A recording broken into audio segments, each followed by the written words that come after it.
Welcome to Toffee TV. It is player ratings. Everton 1, Manchester City 3. Disappointing night at Goodison Park. Yeah, and obviously it's been a disappointing week going out to the Carabao Cup and now losing back-to-back games, even though the performance against Spurs was obviously excellent, and tonight we just didn't have anywhere near enough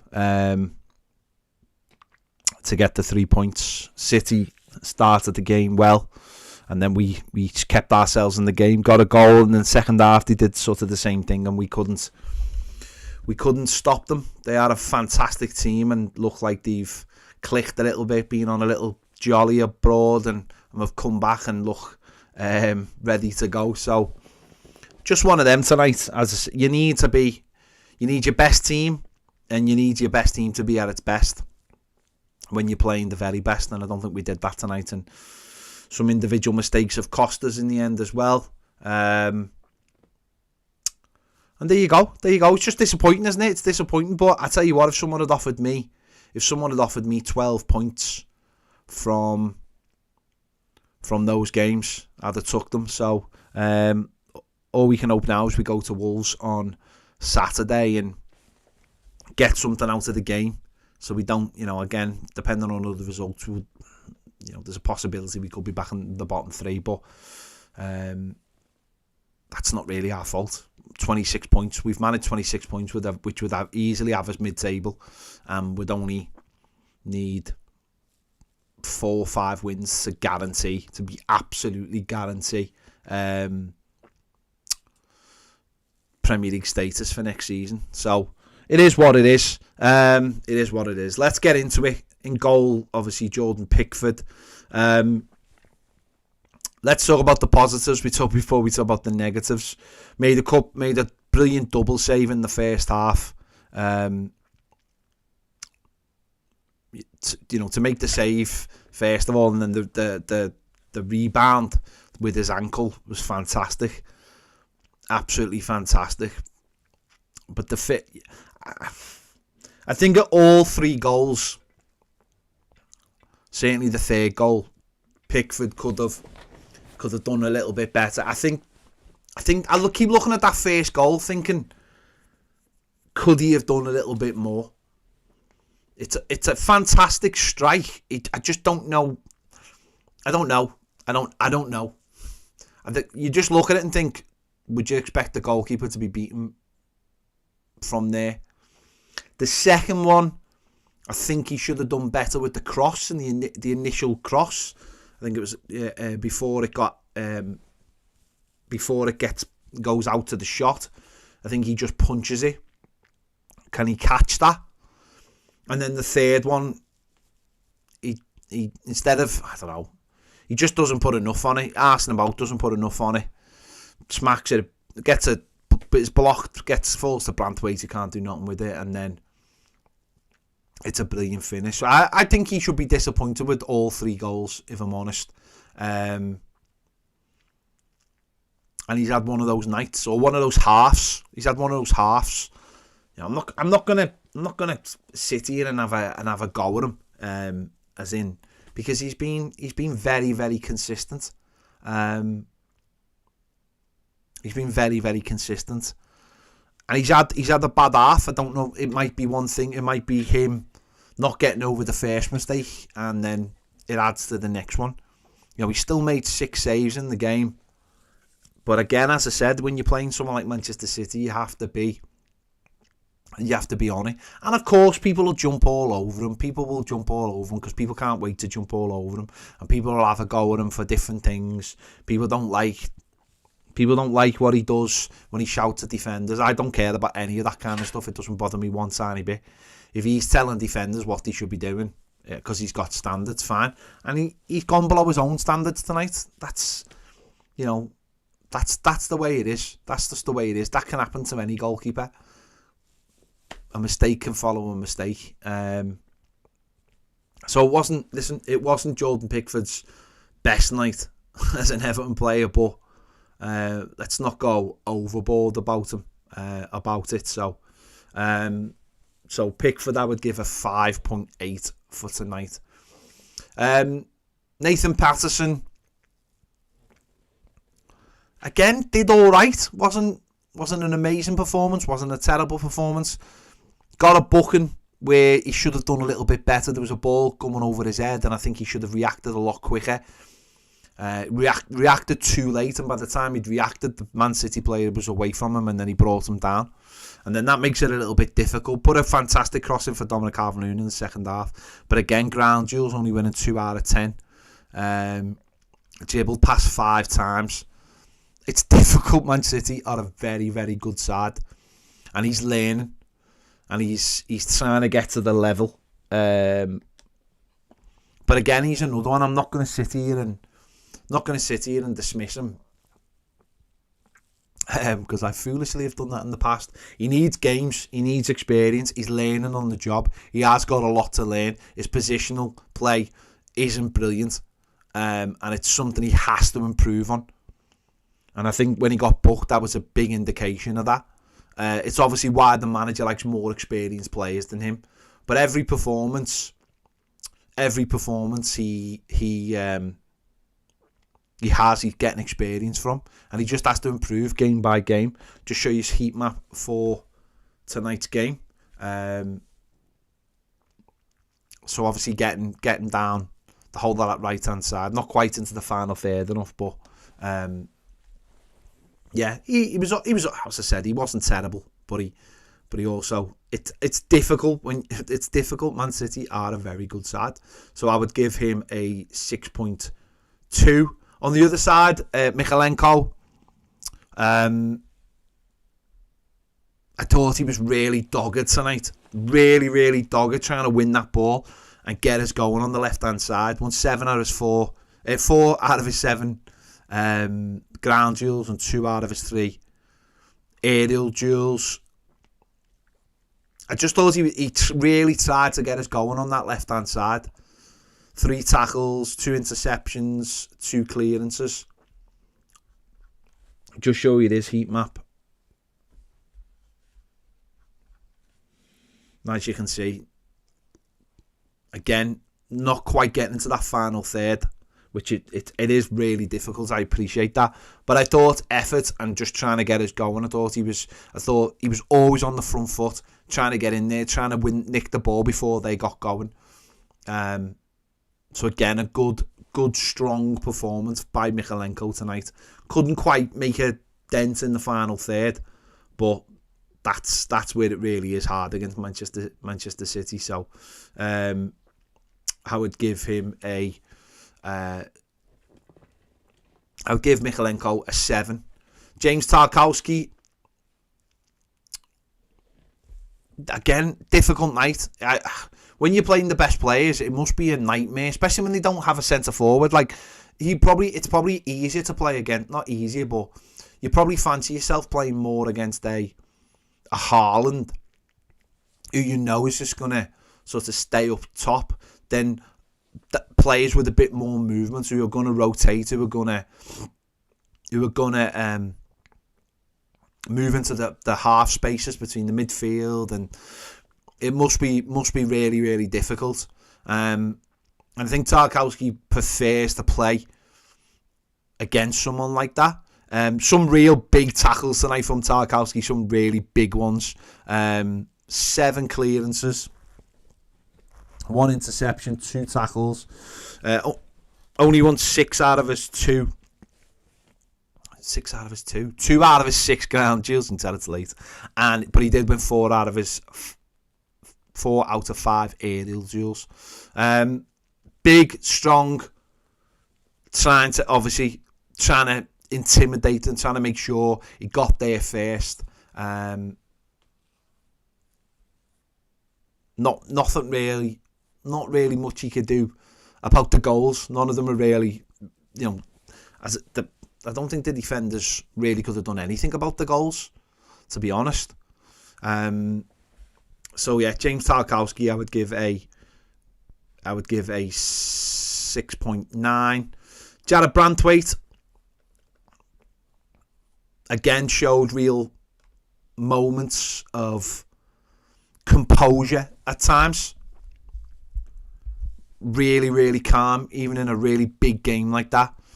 Won 2 out of his 4 ground duels, 2 clearances, 2 interceptions, 1 tackle, dribble pass once. Was really unlucky for the 3rd goal because the ball just basically got smashed off him.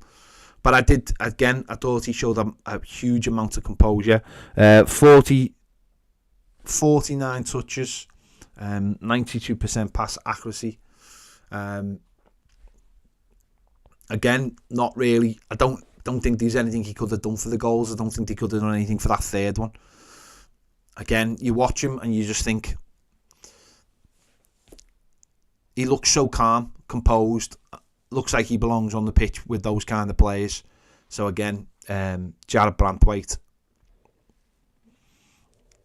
was fine, absolutely fine tonight. So I would give him a 7 for tonight. Ahead of them, Amadou Onana. I will talk about the penalty in a minute. I'll just show you this heat map. There you go. So obviously right in the middle of the park there, right just sitting in our own half, and a little bit on the other half in the left hand side.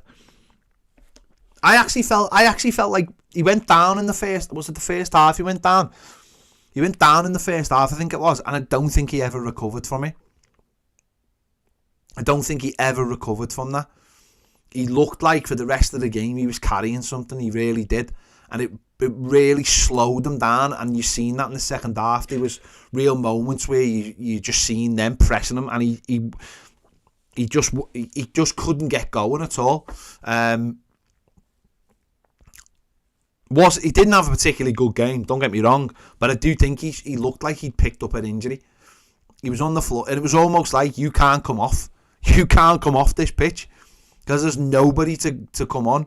You know, would have had to have changed the shape, and probably they would have known there was no way Andre Gomez was going to get through the game either.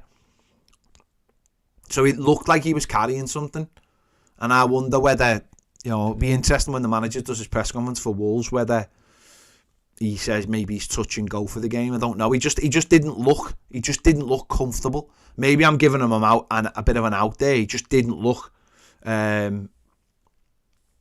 He just didn't look comfortable for me. 48 touches, 73% pass accuracy. Ground duels won 2 out of 5. No aerial duels, surprisingly, but then they don't really put the ball in the air that much. Really difficult if you're not on it as well.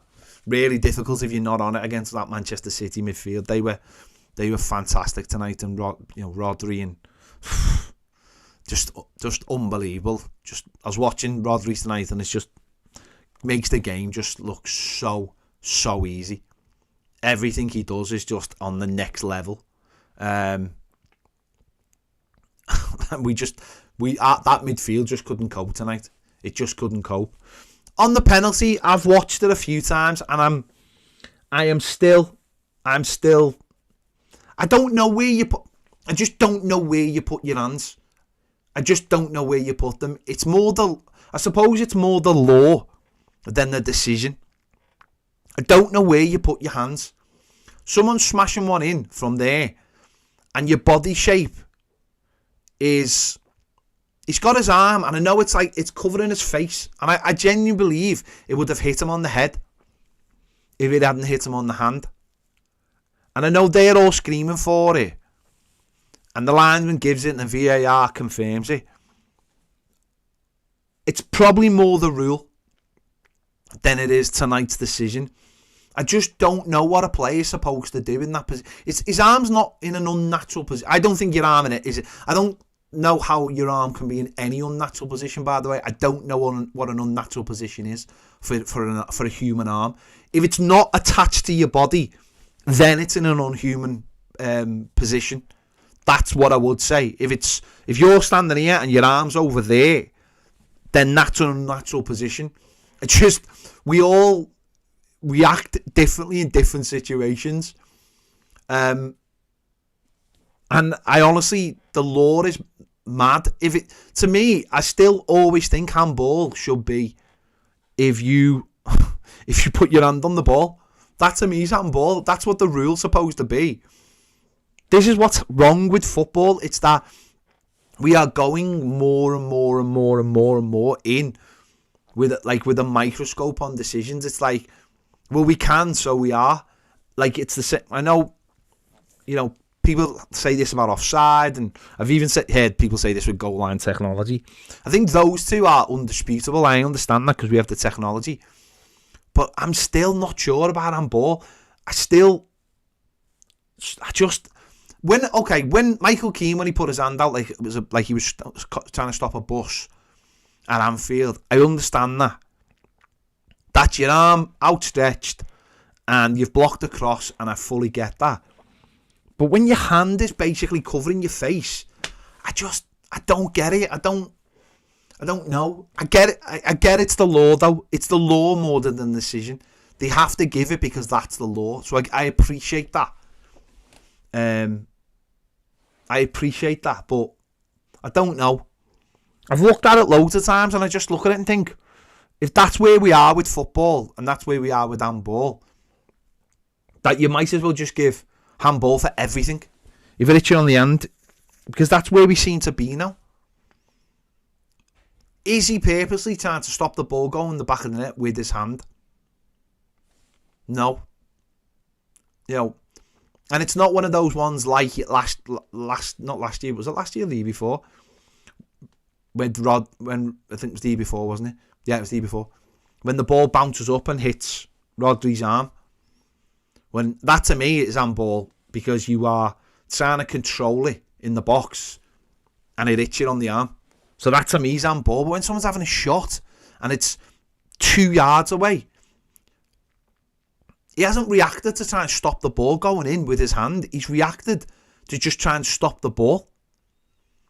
And that to me is where... and how's the ref not seeing it, but the linesman has? I don't know. I really don't know. I suppose by the letter of the law, it is handball. I just thought he was trying to block it, and I just thought he was really unlucky. And I'm certainly not going to have a go at him for that. Absolutely not. But his general play wasn't particularly great. And as I said, I don't know whether he looked like he'd picked up an injury, but he had to play on with it. I don't know. But it wasn't he didn't have a particularly good game tonight. So I would give him I'd give him a 6. Andre Gomez, it wasn't the fairy tale return. Obviously, after seeing him play at Tottenham Hotspur on Saturday, to be fair, it couldn't have been the worst team. It was the worst team possibly to play against when you're a player trying to find yourself back into the team. He only had 21 touches to play for 65 minutes in the centre of the park, and you have 21 touches. That shows you how tough it was in the middle of the park tonight. Accurate passes, only 50%. Dribble attempts, 1 successful. Ground duels, 2 out of 4. Aerial duels, not lost is only 1. Nowhere near the pace. I'll just show you this heat map. This is heat map.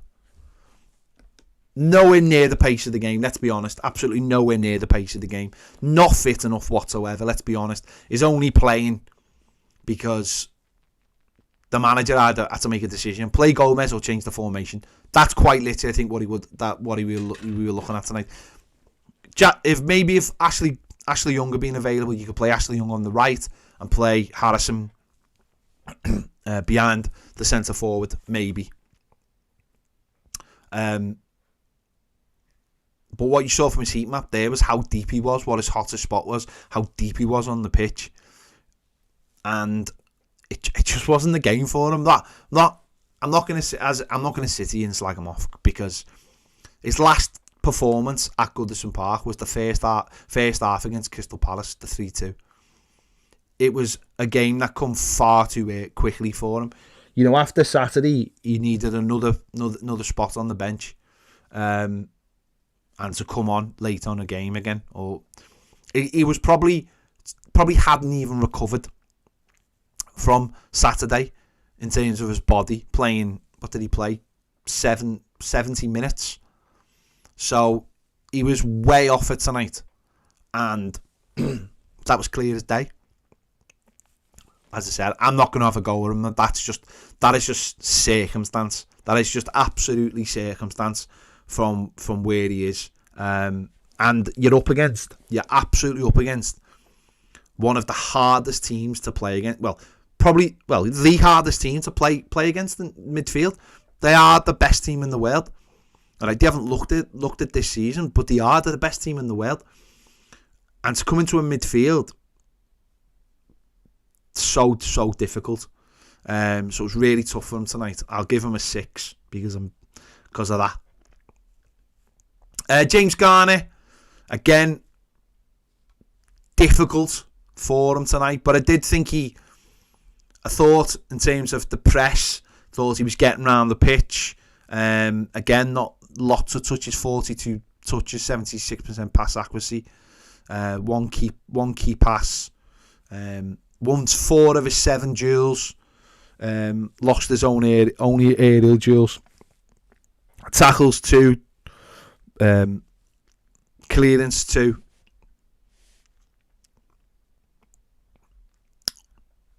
I'll just show you this heat map. There's his heat map. So he's all over the pitch. I thought he worked really, really hard. I don't think again, massively difficult. You can see the level you're up against. That Manchester City midfield is, as I've already said, a very good midfield. And with Gomez in there with them and Onana looking nowhere near his level, I thought James Garner was the best out of the 3 in there. But it was really difficult for him to make an impact. As I said, I thought he worked his bollocks off for us tonight, as he does every game, but with no reward really. So, no real complaints about him at all tonight, because I think he's worked really tirelessly tonight, James Garner. So I would give him a 7. The wide players, Jack Harrison obviously scoring against his former team. Lasted 18 minutes, 22 touches, 58% pass accuracy. 2 crosses, 1 accurate. Shots on target, 2 obviously scored from one of them. Dribble attempts 4, only 1 successful. Ground duels 7, but only won 1. Just show you this heat map there, obviously in the top right where he was supposed to be. Again, scored the goal, good goal. Obviously, good play by Dwight McNeil.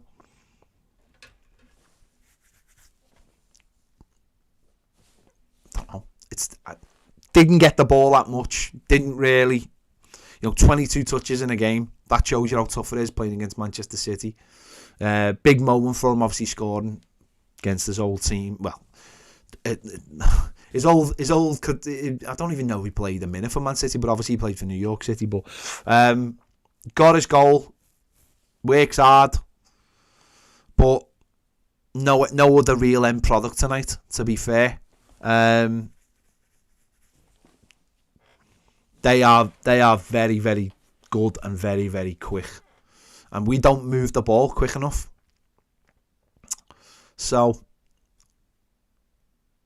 yeah, was again, can't fault the effort, but just not quite enough for us. But obviously got us a big goal. So Jack Harrison, I would give him a 7 as well, obviously for scoring. On the other side, Dwight McNeil got an assist. Worked really, really hard as well. 43 touches, 65% pass accuracy, 2 key passes. Obviously got the assist for the goal. It was a good assist. Wasn't particularly a good night for the attacking players. Dribble attempts 1 successful. Ground duels won 2 out of 5. Just show you his heat map. So again, no real massive red spots, but all the way across, all the way up and down the left hand side and inside as well. It's just really difficult when you're playing a team like Man City. It's really difficult for the forwards. And if they haven't got real pace, which I don't think him or Jack Harrison have got real pace, they've got so much good recovery pace. It's unbelievable. And they get back in so many in numbers that it just becomes really, really difficult. And we are a counter-attacking side, but I think what Man City do really well is... Sorry, I was just checking the 72% against 28%. What they do really well is when you get the ball, they harry you so quickly that it makes you just panic on the ball and makes you just like give it away really easy. And I just think that makes it really hard. The wide players, the attacking players, everything is quick. And if you're not flooding men forward, you haven't got any options. I think that's why it was really hard for him, Harrison and Dwight McNeil tonight. As I said, there's no real end product because there's no one to give the ball to. And as I said, City are on you really quick, and someone like Walker with his recovery pace as well on that side, it makes it so difficult. And Dwight McNeil couldn't get hold of the ball tonight that much. But when he did, he set up when he got the ball in their box, he set up a goal for Jack Harrison. But they make it so incredibly difficult. And if you've only got 28% of the possession, it's even harder, isn't it? You've got to be absolutely spot on. And we just looked really leggy tonight. And you can tell all those games have caught up with players. Of course they have. And you've got to do something every time you get the ball. So Dwight McNeil, I would give a 6.9. No, yes, 6.8 for tonight. Really difficult for both wide men. Just didn't get the ball enough. But there you go. Beto.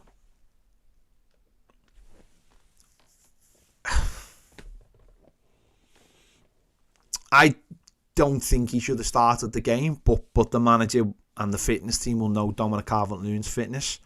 The ball just kept on coming back off him. We never got into positions to get him into the channels, and if he did, he didn't really have the pace to beat them. Played 65 minutes, 24 touches.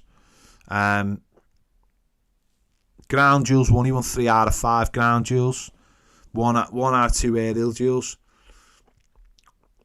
But you need the ball to stick, don't you? And the ball just wasn't sticking because we weren't playing the right balls to him either. We weren't getting him down the channels. It was too much.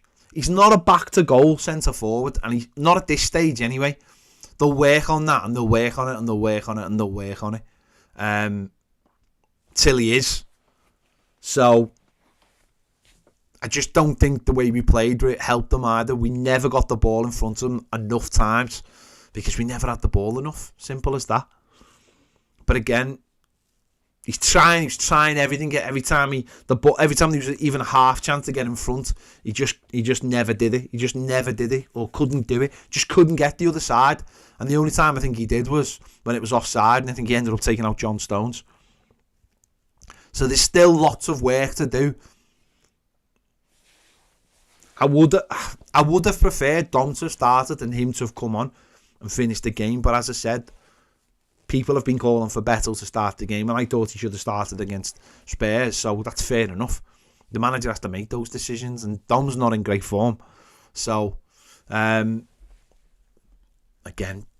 difficult night for you when you're a centre forward. Just show you this heat map. Not much in their box at all, and a lot of it on the halfway line where he was trying to, when we were just basically trying to get the ball up to him. So not a particularly good night for Beto. So I'll give him a 6.3 for tonight. The subs, obviously the manager made 2 subs on the 65th minute. Michael Keane coming on. He did all right. Did all right when he came on. Won 2 out of his 3 ground duels. There was one where he got into their half and I thought he was going to just let fly, but he didn't. He played it wide. I think he should have, really. 77% accuracy from his 15 touches. He was all right. He did fine. He did fine. Absolutely fine, really. So I'll give him a 6.6. Dominic Calvert-Lewin had one huge chance at 2-1. Huge chance. It's great work from Michalenko, I think. I think he switches the play to Patterson. Was it Michalenko? Switches the play, Patterson, good ball in, and it's a head. It's where you'd want it as a centre forward. And he doesn't turn he runs onto it, but he doesn't like open his foot up. And I don't know whether that's because the defender's right next to him, but he doesn't open his foot up at all. And if he opens his foot up, obviously that would change the direction of the ball, but because he's running onto it, the ball goes exactly in the direction he's going to, and it goes out. And it does that. It's a really quick one. Should he do better? Yes, I think he should do better. I think he's got to open. I think he's almost got to slow himself down in that position. I think he's got to slow himself down and open his body up. I think that's what an absolute, that's what the next level striker would do, is slow the game down and open his body up. What you saw was a player with no confidence who snatched at a chance. And it was just almost thankful just to get something on it. I think a player who's, banging form opens his body up there and guides it, using the pace on the ball. Dom when he's in a run, he'll do that. We've not seen it really since he come back. But when he's got confidence, he'll do that. But it's not there at the moment. It isn't there. It's just not there. And it was a huge chance because it was a 2-1. And we hadn't really had that many chances. So, it was a big miss. It was a really, really big miss. And they're the ones, aren't they? They're the what-if moments in games. They're the, what have we only done that? Or Dom had only done this. It is what it is. People complain. People will complain, of course. People will have a go. Of course. We have what we have, and it ain't going to change anytime soon, is it? The manager came out. The director of football's already said basically we ain't getting anyone, and we have to just work with what we've got. So, yeah. So Dom, I would give it 6 for tonight.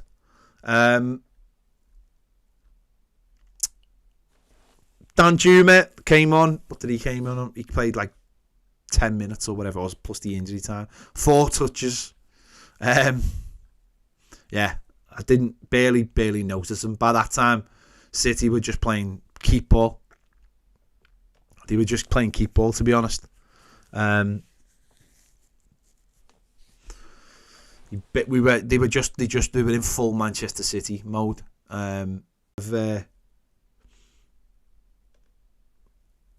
They've gone up loads, haven't they, recently? Obviously, winning those 4 games back to back, expectations have gone massively up, and it's when you lose games, when you're winning, you love the feeling. Everything feels great, and then you start losing games, and we've lost obviously 3 games in a week. It feels shite, obviously, but we've picked up 12 points this month, and there's an opportunity to pick another 3 on Saturday. It'll be a very, very tough game. Wolves are in decent form. Obviously, had a good win tonight, winning 4-1. And it'll all depend on who we've got left, player-wise. And the players will be very, very tired, and it'll be another tough game. And then we go to Palace. But the players, the players have to just keep churning it out. And there's no point.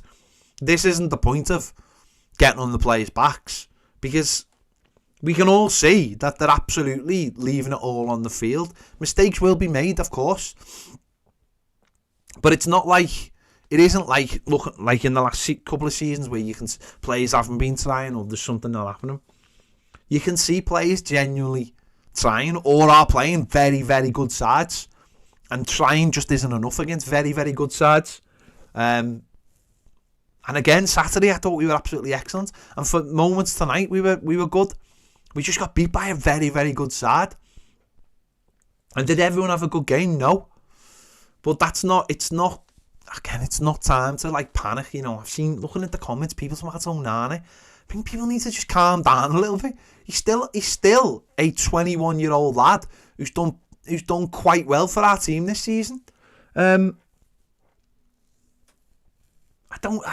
mad. Just gotta, like, people will have bad games. There are better players than our players. I was listening.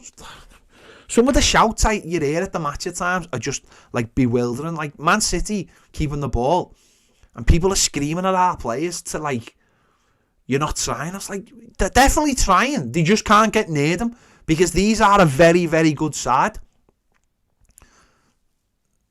Don't get me wrong, when we're not trying, you can see when they're not trying. Like when we played Arsenal, that's when this season I just thought, fucking hell. That was when I was at, like, real low, that game, when it just didn't look to me like we were trying, any of them were trying. But tonight, you can tell people are trying. They're just playing a much better team who look more refreshed than we are.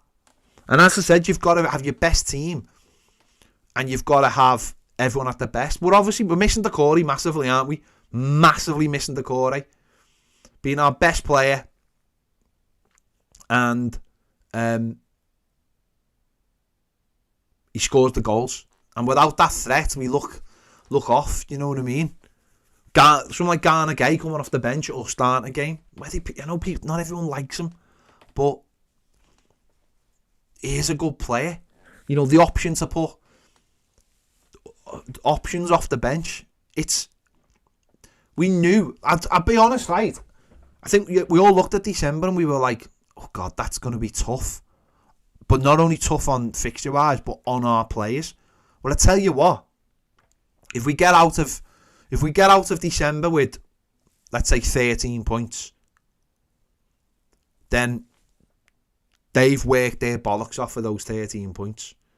And to me, that's all you can ask for. The team is on its arse. You can see that in terms of it. You know, it's about winter breaks. The winter break should be like now, I think. I'm not for Christmas footballs. I don't like Christmas football because I think players are jaded and knackered, and you end up with terrible games of football or mad games of football where just that's when you get all these mad results. Not like tonight was a mad result, but I don't think we should. Honestly, it's very difficult, and as I said, people like Onana, I think these are the times for players like that where they haven't played. He's never played, obviously, last season and this season. This is the most he's ever played football, and it does take its toll on you. So, yeah. I know that's rich coming from me, by the way. I know that is very rich coming from me, some of the things I've said. But I'm trying to be a little bit more like, I'm trying to like look at it. The team are working hard. There's definitely a philosophy there. And let's not forget what we've done this month. We've just played 2 tough games. And it's caught up with us massively. And we could have done with anybody else tonight than a team that is going to absolutely pass you off the park. We could have done with someone who just like gives you the possession or whatever. Or someone who has the possession but is shite in possession. We've just played the worst possible team when you need a break. Because when people go, you're not trying, Man City just make you try. And it's you have to run round. It's as simple as that. So there you go. Listen, it's disappointing. Back to it on Saturday. Jesus Christ. It's just mad that there's all this football and there's one Premier League game in January. That to me is that's what's mad about it. Spread the Premier League games over 2 months rather than having one Premier League game in January. It's absolutely stupid. And I know that's because of the way it's fallen, because obviously there's no New Year's Day game, but it's stupid playing all of these games, and then next month there's one Premier League game, 2 FA Cups scheduled weekends, and an international break. A winter break. It's crazy. It's absolutely crazy. They need to sort that out because it's stupid. It is absolutely stupid for everybody. I mean, I know the teams at the top have got bigger squads so they can cope with it. But for the rest of us, I'm sure it's just done to cause chaos. I'm sure it's done to make sure the teams at the bottom win more games of football because other teams. It's a great equaliser, and but I just think it's ridiculous. I think it's absolutely ridiculous. You're just flogging players, and then you lose the quality, and then players get injured. It's just stupid for me. There you go. Listen. Make sure to check out my Gladys Street reaction if you haven't already. Make sure to check out Baz's videos as well. We will be doing the final word tomorrow, so that'll be live on Toffee TV Premier. Make sure to check that out. Thanks for watching. See you later.